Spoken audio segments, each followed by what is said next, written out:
Hello and welcome to the Good Mornings podcast. I, of course, am your host. I am joined by Dr. Ronald Weik, PhD, microbiology, and he also has a PhD in really funny family stories. I, as always, am your host, Dante. Today we will be talking about everything from tacos to tech, from dirt to diamonds. How's it feel to be on my podcast today? Good morning, everybody. Nice to be here. Good to see you all.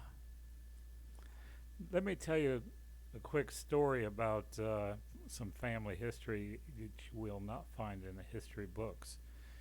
This story dates back to 1945, and my father was a second lieutenant in the U.S. Army in counterintelligence, and his job was to go around and arrest generals, Gestapo, SS, all the Gauleiters and various other members of the Nazi Party, and put them on ice. And so the war was just about ending at that time, but behind the enemy lines, we were already in Germany, and so they were kind of mopping up, so to speak.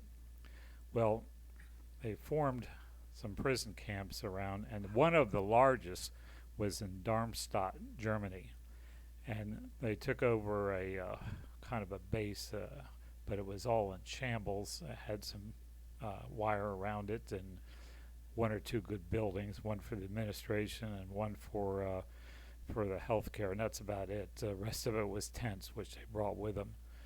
So anyway, he's got about 35,000 prisoners of war under his command, and he has total contact and control over who gets out, if and when they get out. So they were on ice for about 3 years, and what they would do is write to the hometown of the soldier to find out if they'd committed any atrocities and whether they had been on good behavior, and they might get out. But what they found was that the Austrian government was in such disarray after the war that they would never respond, and so even the hometowns, they didn't respond. So there was no way the Austrians could get out, although the Germans could get out one by one, although the numbers really never went down. They were always in the 25 to 35,000 range.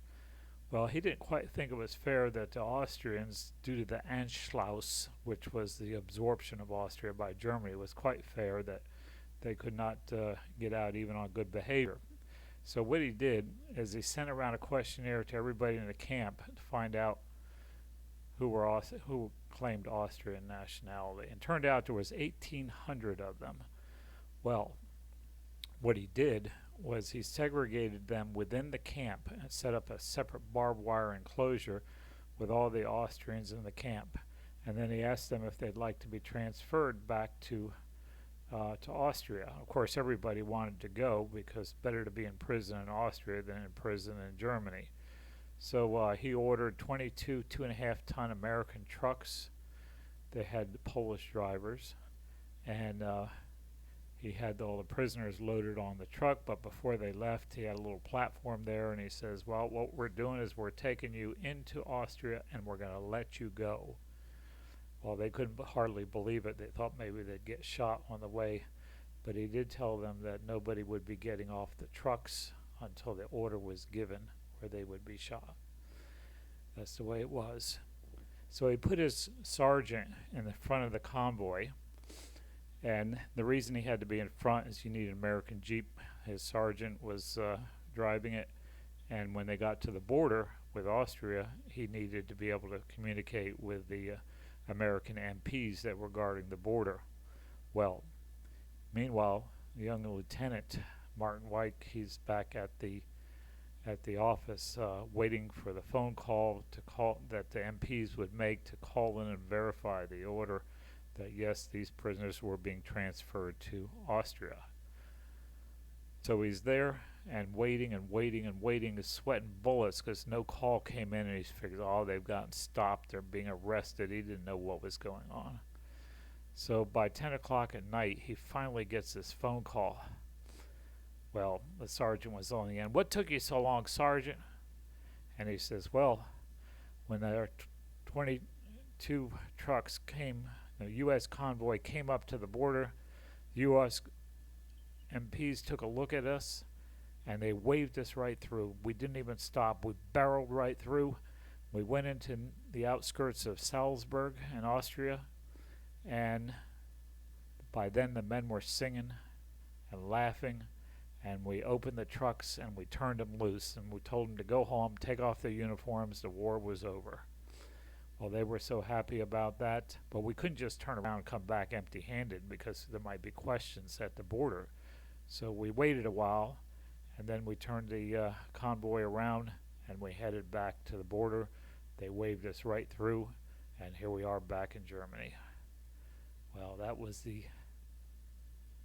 release of all 1,800 Austrians and the Darmstadt prison of war camp. True story that you will not find in the U.S. history books. All done under the authority of a second lieutenant, 22 years old. He had already written to the U.S. command G1, or no, it was G2, and they hadn't replied. They just, too busy doing other things. So he took it upon himself and reduced the number in the camp. But the camp went on, and they went on for years. And the Germans they developed a university within the camp. They published newspapers. They just lived there while the Bonn government in Germany was forming a new government. That was the Western government of Germany. That's in the Western sector. So there you have it. That's today's story on history. Hope you all enjoyed it, and wish you all well. Well, that was 6 minutes. That's not how long. That's not how my podcast works. So, when we do a podcast, it goes for about 30 minutes. So you better hope you have some other funny and entertaining stories for the kind people, because we're not a history podcast. We're an entertainment podcast, and that is entertaining. Of course, it's entertaining to learn some pretty cool history. But do you want to tell anyone about some of your escapades when you were a kid? Fully charged battery, fully charged. Unplugged charger. Okay, no one cares. Okay, well, yes, to break into another story, I just wanted to mention to you that my father was having a little trouble driving the Jeeps around Germany. The roads are quite good over there.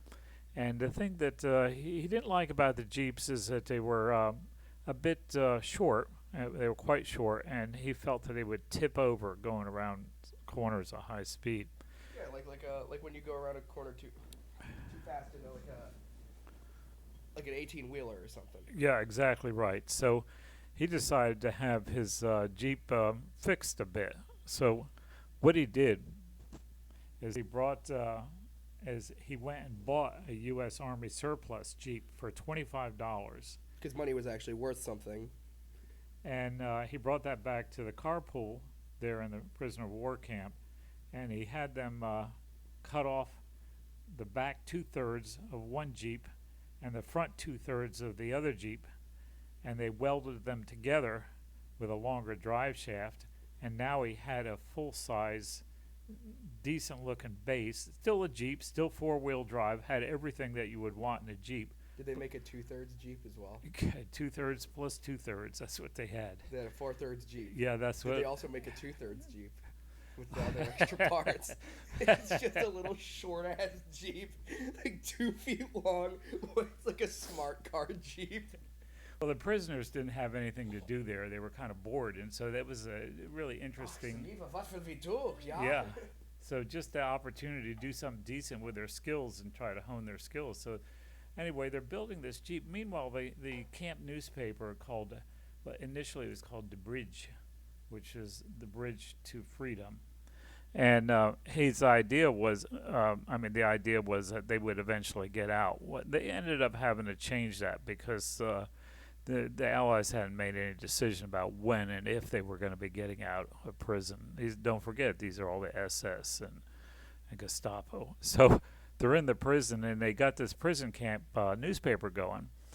And so they hear about, the prisoners hear about this Jeep that's being modified. Yeah, probably because they were also the ones working on it, I mean. Yeah, exactly right. So the word spread in the camp, and they knew that something was going on.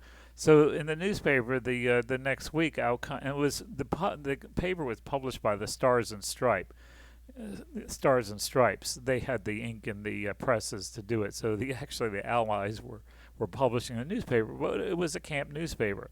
So the first week, out comes this edition, and there's a picture on the front page of the Jeep, but they didn't know what was going to be on top of the Jeep, so they put an outhouse on top of it. Had a little smokestack and almost like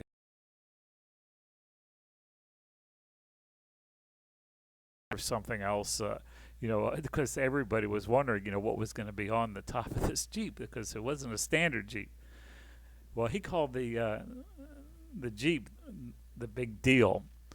Well, what he decided to do was that in Darmstadt there was a car body shop. It was a Daimler Chrysler Benz body shop, and Mercedes-Benz? well, Mercedes-Benz, yeah. It was actually the Mercedes-Benz body shop. It was before Chrysler. So they went to he went to the owner there and says, "Yeah, I'd like to have a body made." I says, "Well, we could do that. We have Mercedes bodies laying around. We could modify it, and we could do it. But unfortunately, all the men are off for the summer because they're going out to the farms to get food and trade for food for their families, and so we don't have anybody here to do it." And he says, "Well, I'll tell you what. If that's really the problem," I says, "you let me supply the food." And also supply some money and some cigarettes and some Hershey bars, and we'll get this thing built. So yeah, all the men came back to work, and sure enough, Oh yeah, must have the chocolate, yeah. they got this thing going. And so they got the Mercedes-Benz body, and of course they had to refiberglass some of the areas, take all the rust out. They had the thing just really fixed up nice. It was red, bright red, and they fitted it on the new modified Jeep body. It still had all its Jeep capabilities, and it all had the four-wheel drive and all that. So he finally gets the thing done, and he has plenty of food coming from the commissary. And of course, the next camp newspaper was a stove on the back of the. Yeah, they had so many different variations because nobody knew exactly what it was going to be. So in the end, he drives it out of the body shop, this brand new Mercedes-Benz Jeep, and Willys Benz. he had heard that the borders were open all around the Allied sector, including into Czechoslovakia, which was under Allied control. So he says, well, by that time his wife had come over for a visit, and he decided to take her for a ride to Czechoslovakia. So they get in this Mercedes-Benz, and of course they have the trustees at the camp gate, to let him out. But all he's got to do is wave. Now, of course, he says his wife, but that he really means the guy, Mr. Weik, or Dr. Weik, who's talking, of course, means his mother. Well, that's correct. She was over there as a visitor, and so he's taking her on the tour. Well, they get in this. They get on the autobahn. They're heading towards Czechoslovakia, but they get up into the mountains, and they're on the single-lane road, two-lane roads, but just a very narrow road going through the mountains. And they come across this traffic block where a tractor-trailer had jackknifed and blocked both sides of the road, just completely across the road, and so the traffic was backed up. So he gets out, walks ahead, and asks the MP what's going on, tells him, yeah, we can't move this thing till the morning, plus it's snowing.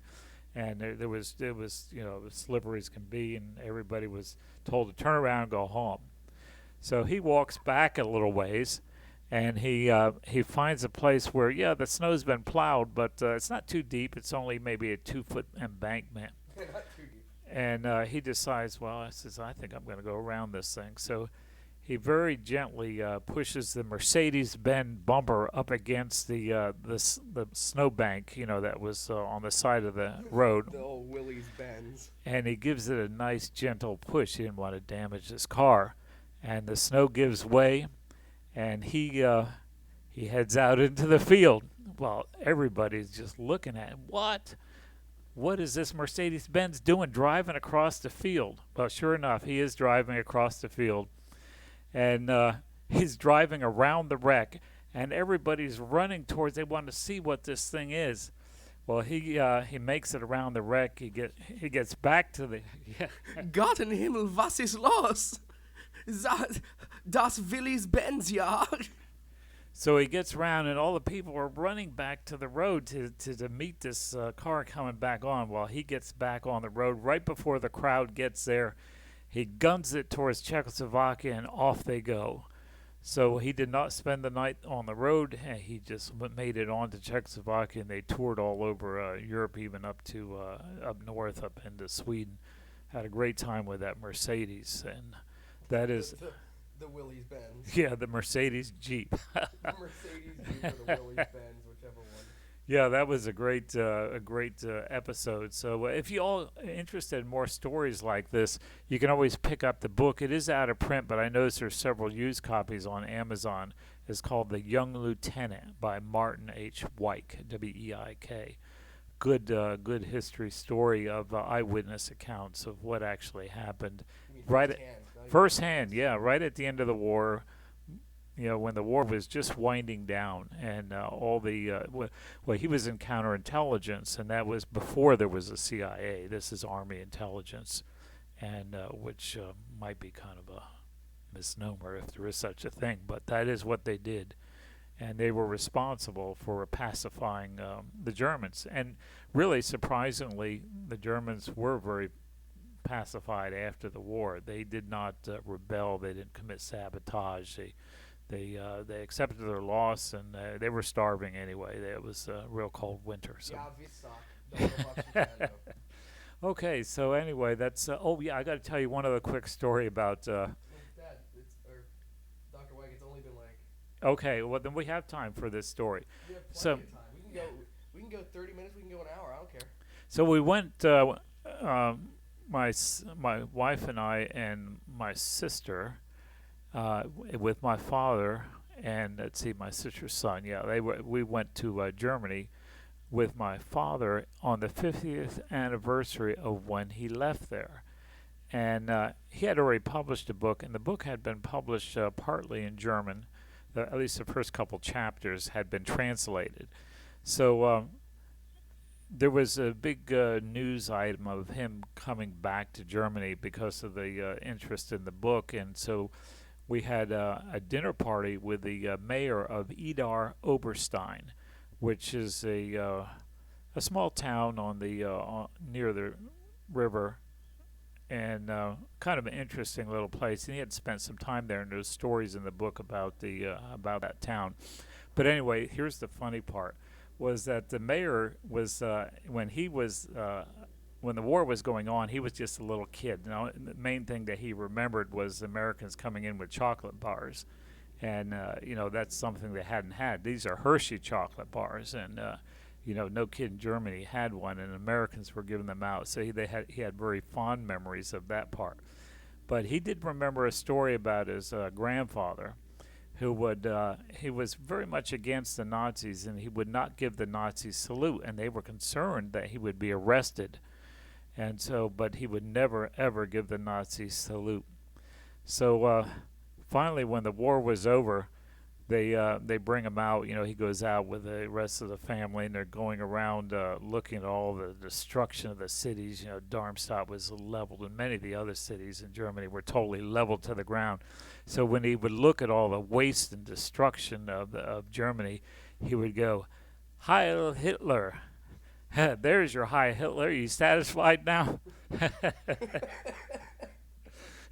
So every time he saw, trains blown up and stations destroyed, dead bodies, corpses, he'd give the Heil Hitler salute. So he finally did it. After all those years, he was very happy to give them the salute. So that is the true story of it too. I was there. I was there to hear the mayor talk about this. Now, what about you and your brothers? Oh yeah, well we had an interesting experience growing up in the countryside. We had 100 acres to play on, and we can say where you lived. I mean, it's not like we don't live there anymore. So. Yeah, that's true. It was in this little town called Havre de Grace. It's on the Chesapeake Bay.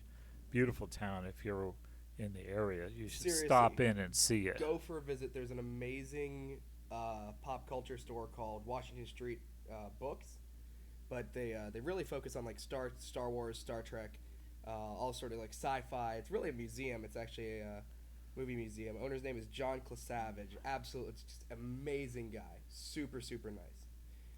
So if you're ever there, definitely stop in there. And if you're staying for a while, maybe stay at the Spencer Silver Mansion. We'll get into why we stay there. Maybe in Well, I could tell it right now. so you can either tell it right Yeah. now, or we can tell it in the next episode. We can talk about towns that we visited. Yeah, that would be a good idea. So, but we were talking about this little town that we lived in out in the country, and during the period of while we were there, which is really quite a while. I remember being there 12 years. In fact, it was bought about the time when I was born, because I was the third child, and the place they were living was too small. So that's the reason they moved out to the country with a big house. Yeah, you're the middle child. No scared. Yeah, exactly right. So while we were there, the Interstate 95 was being built. So imagine this is in the 1950s, late 50s. It was under the Eisenhower administration. And one of the, part of the building was they had to dig these tunnels, basically, or they'd cut the tunnel, or a ditch or a trench, and then fill it over. And they would put these giant pipes in these culverts, and it was for the creeks to go under Interstate 95. And now you imagine how wide Interstate 95 is. You not only have all the lanes, but you got the center aisle. So you're talking about from one side to the other, really from fence to fence, because it's not only the side of the interstate, but it's also the the edges and the shoulders, and then off into the woods, and then so that would be the end of the state right away. So under that, they put these giant culverts, and they were 6 feet tall. Well, my brother and I, Martin, we would ride our bicycles through this tunnel, and there was only a little creek in the bottom, and so I would put my sisters in the wagon, and what we would do is would pull them along in the wagon, and sometimes the wagon would kind of go up on the edge, and it would cause them to tip a bit, and they'd be back there yelling, "We're going fast as we could, driving through this tunnel." Now, the only thing you could see was a light at the end of the tunnel. It was, bright white concrete, but still it was dark in there. It was pitch dark, and it was scary. And you could hear your voices and screams and yells, and we're going, through the tunnel, and then we'd stop about halfway, and then somebody would say, "Oh, look at that. I see a wolf coming." And our little sisters did start screaming, let's get out of here, let's get out of here. And your family was what, like 6 kids, right? yeah, there was 6 of us, and they were several years younger than us, so that's why they were riding in the wagons in the back, a little caravan, one bike, a wagon, another bike, another wagon. So we were, kind of, scaring them, and they would be just frantic, to get through the tunnel. So we'd get to the end of the tunnel, and sometimes there was a gate at the end of the tunnel. So what we would do is one of those flip-up gates. It was hinged at the top. So we'd flip it up, and we'd put a staff under one edge of it so it would stay up. Have you guys ever played like Wolfenstein: The Old Blood, and Blazkowicz will he'll jam his pipe under some of like the rising doors, and then he'll slide out under it, and he'll grab the pipe, and the door will slam down behind him. Yeah, that's about the size of it. So it would come, careening out the other side, and then there was a trough there. It was no longer a pipe; it was a trough, and so the trough was still pretty wide, 6 Like feet a half wide. pipe for Yeah, for but skateboarding. but wider and flatter on the bottom, and that's where the creek continued on. And so we'd go down a ways, and then we'd turn around. So what a blast we had going back and forth through there. And then you could get out, and you could run through it. And it was good for running, because what you would do is run on one side of the stream, and then you start tipping over, and then you'd run to the other, you hop to the other side, and then you run on that I side, think and every kid back still and forth. does that. Oh yeah, it was a blast. It was 6 feet tall. We had plenty of room to do it. So then after we would do this all day long, we would get out in the forest, which was around the interstate there, and would pick up our toy guns and would go after each other, hide behind the You trees. said toy guns. You guys didn't even have toy guns. No, they weren't toy. They were just sticks. They were sticks with that were shaped like rifles. They had a little branch on it, and you could hold it like a Tommy gun. So anyway, we're blasting each other away from behind the tree, and I blast my brother, and he starts bleeding all over the place. It's blood running down his leg, and he's yelling, "Ah, I'm hit! I'm hit! I'm hit!" And he's not saying like he was imagining that he like I don't know what you did. I don't know if you like threw a stick at him or if that stick became a real gun. Shut up over there. Stop coughing. And you got him. You did. Well, I did get him, but it turned out he had kneeled on some glass, and the glass had slit his leg, and there was blood coming all over the place. Well, naturally, we had to go home so he could get stitched up. But he goes home. What does he do? He tells him, Ron shot me. He shot me right here in the leg. Look at it. Look at all this blood. And he's, he's yelling. And there's my mom. She's kind of getting hysterical. And she's screaming around. What happened? What happened? Well, I got shot. I got shot. What about oh God, what is it? What about the time that you and your father went to clear the stump? Oh, that's hilarious. Yeah, I forgot about that. You know what? I'm gonna cut this episode here, but we're gonna pick up more family stories in tomorrow's episode. Oh, good idea. So thank you. Thank you guys for stopping by the Good Morning Podcast. As always, we hope you have a beautiful rest of your morning, rest of your day. If you're in your car, pay attention to the roads. Put your phone down. What are you, stupid? And make sure you're wearing your seatbelt. If it's your birthday, happy birthday, and stay safe.